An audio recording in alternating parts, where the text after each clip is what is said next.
A paz do Senhor Jesus, sejam bem-vindos a mais um episódio do podcast Bíblia, um Tesouro Escondido. Nós estamos agora avançando no nosso voo panorâmico no livro do Êxodo.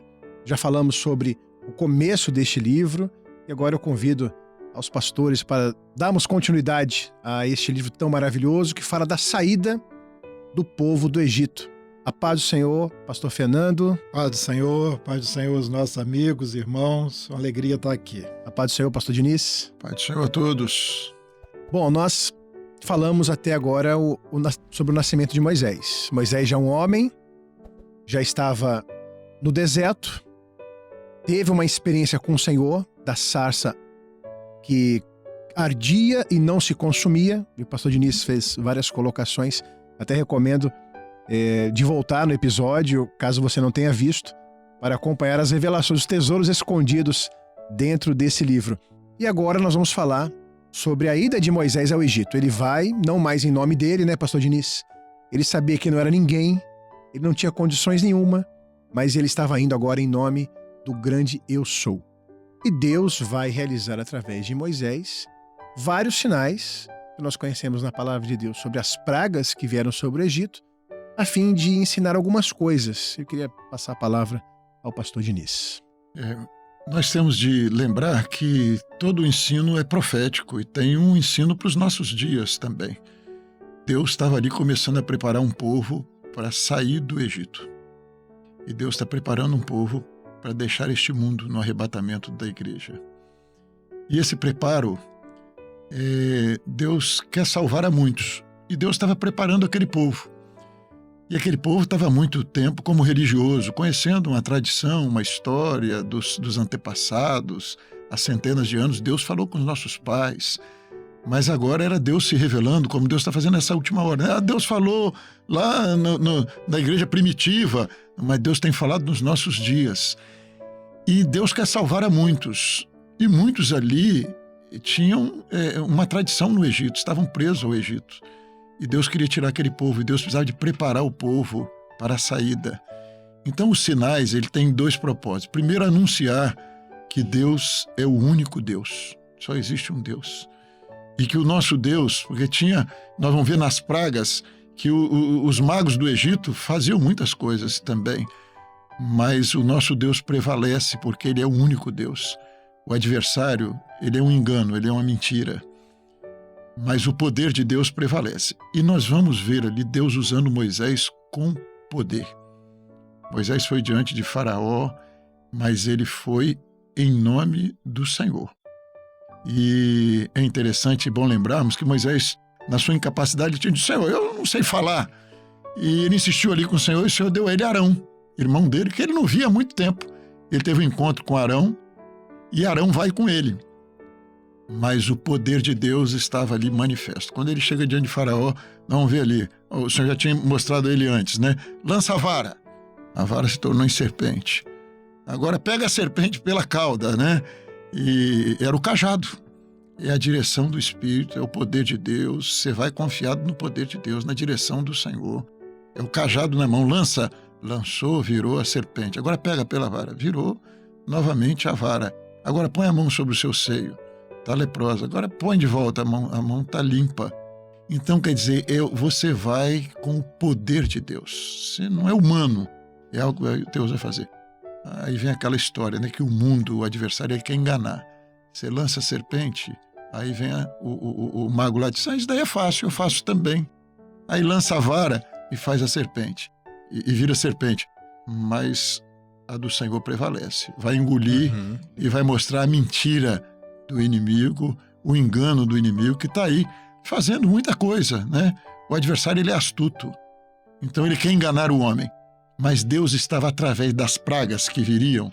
E é interessante que Deus disse assim: eu vou endurecer o coração de Faraó, porque era necessário o povo ter uma experiência. E nós vamos ver mais tarde, quando o povo atravessa o Mar Vermelho, já estou me antecipando, nós vamos ver Miriam ali cantando que só o Senhor é Deus. Caiu o Faraó, caiu o seu cavaleiro. Era esse o propósito. Todas as pragas que nós vamos ver, tem detalhes maravilhosos. Nós estamos aqui numa síntese, né? Num sobrevoo, vamos passar rapidamente sobre as pragas. Mas cada uma delas tinha um propósito: fortalecer a fé e preparar aquele povo para a saída. Hoje, a paciência de Deus, Deus quer salvar a muitos, quer fortalecer a muitos, para entenderem a mensagem dessa última hora, como Ele está fazendo, preparando aquele povo para conhecer o poder de Deus, a soberania de Deus, para que mais tarde pudessem cantar que só o Senhor é Deus. Glória a Deus, glória a Deus. Pastor Fernando, no momento das pragas, quando vinha uma praga sobre o Egito, aí o faraó mandava chamar Moisés. Pede ao Senhor, ore a Deus, para que ele tire a praga, e eu deixo vocês adorarem o Senhor. Porém, ele tentava fazer algumas concessões. Então, pode adorar, mas volta, deixa as crianças. O que nós podemos falar sobre isso? Sobre essa tentativa de negociação que Faraó tinha com Moisés em relação a servir ao Senhor? É uma maneira de você achar que está atendendo ao que Deus quer, mas não está, né? Então, aquilo que é a vontade do Senhor é de tirar o homem do Egito.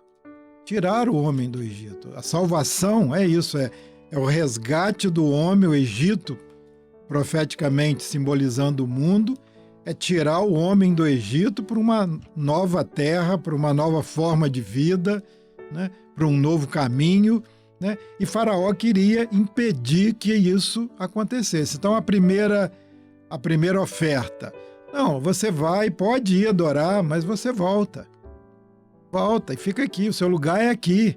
Você vai lá, pode fazer a sua festa, pode fazer o seu culto, mas depois você volta. Não é isso que Deus quer.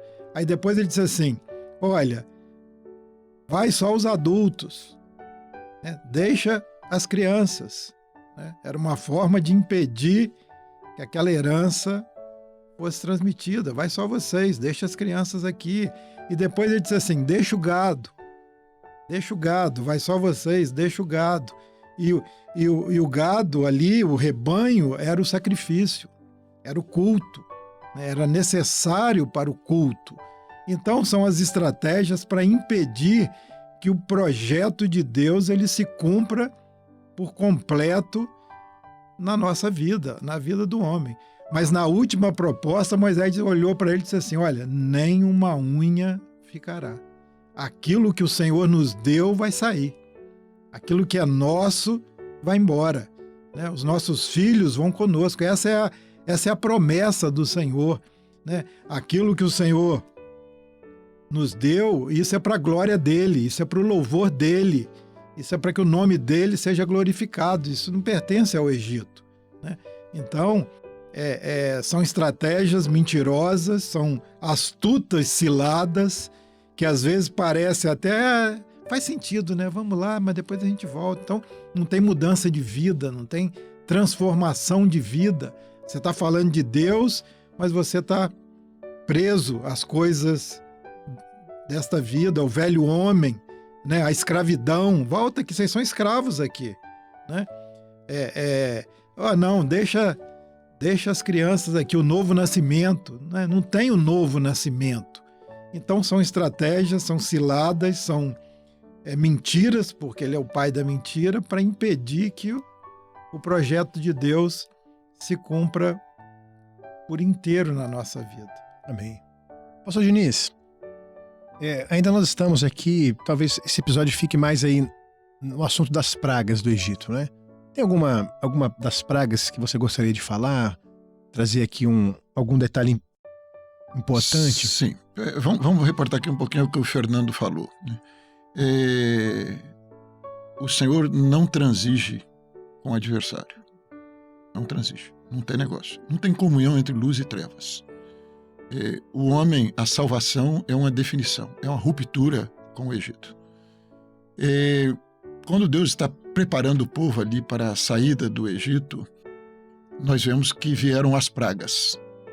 E a primeira praga, acho que tem 3 pragas aqui, lembrando sempre, né? Isso aqui, nós estamos numa síntese. Isso. Então, nós estamos passando rapidamente, os irmãos podem meditar. Tocar alguns pontos nas pragas. Mas agora, vamos falar aqui de algumas que para mim assim, são muito relevantes.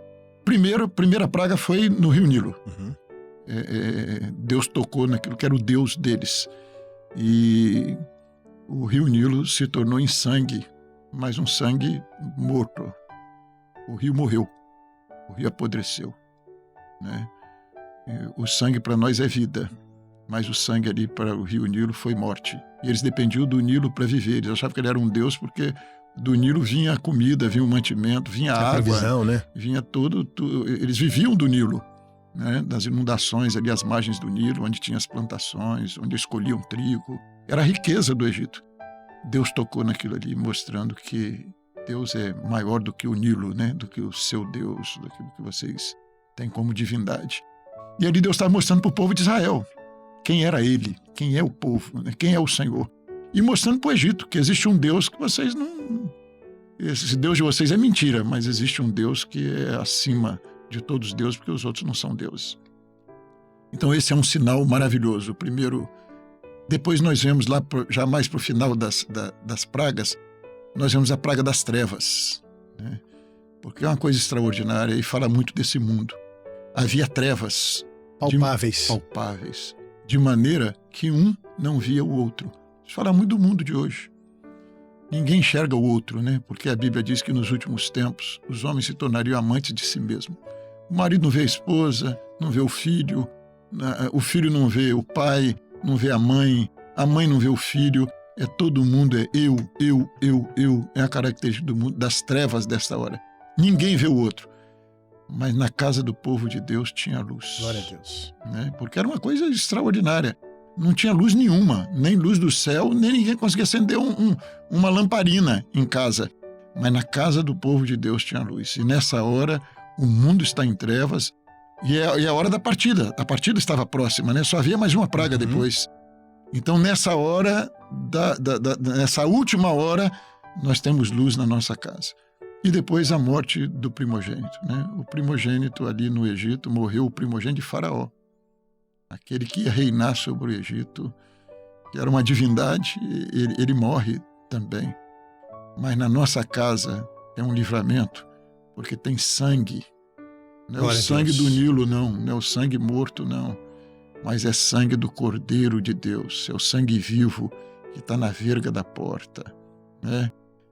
É a bênção da saída, e nós vamos deixar para tratar no próximo episódio dessa experiência maravilhosa da Páscoa, né?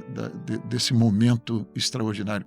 Mas essa praga, Deus preservou o nosso primogênito. Glória a Jesus. Mas o nosso primogênito é do Senhor. Glória a Deus. Ele preservou para ele, é dele, é para a glória dele. Então as pragas, elas têm esse caráter maravilhoso de mostrar um juízo de Deus que está aí sobre o mundo de hoje, um juízo que está sobre o mundo de hoje, mas a misericórdia de Deus para aqueles que são dele, para o povo que são dele. Ele poupa o seu povo nessa hora das pragas.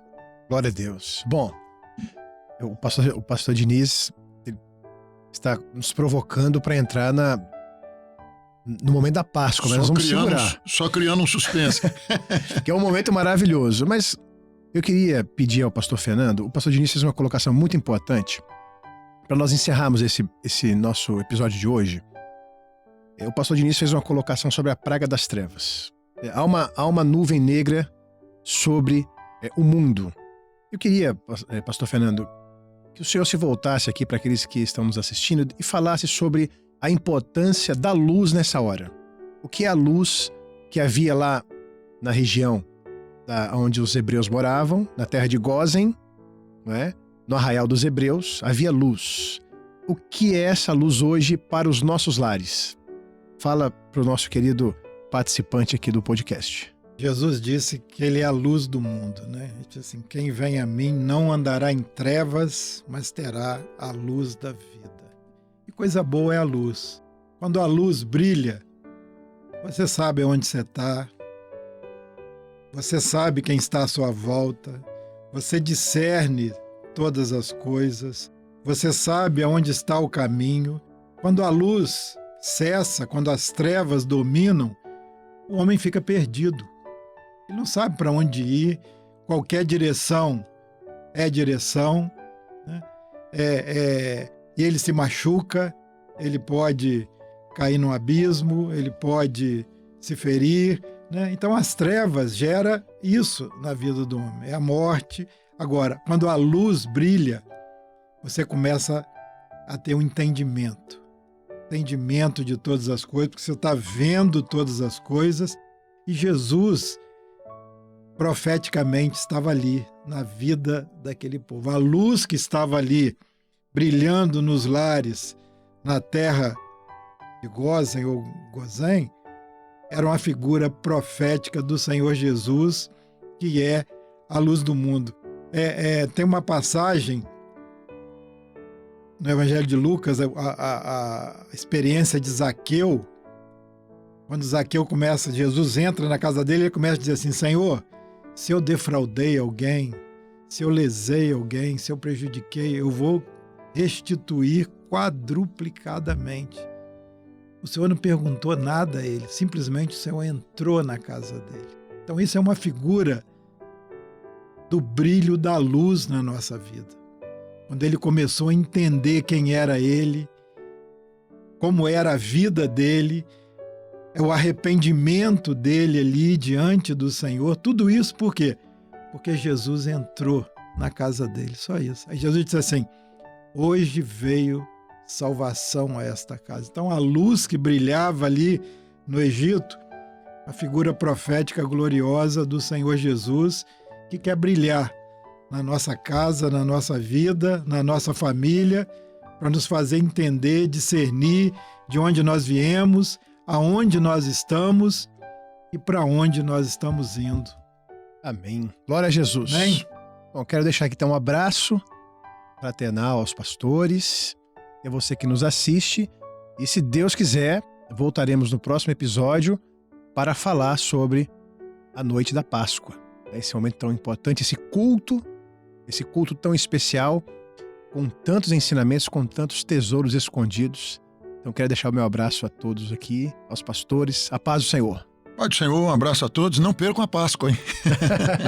Paz do Senhor. Um abraço, a paz do Senhor.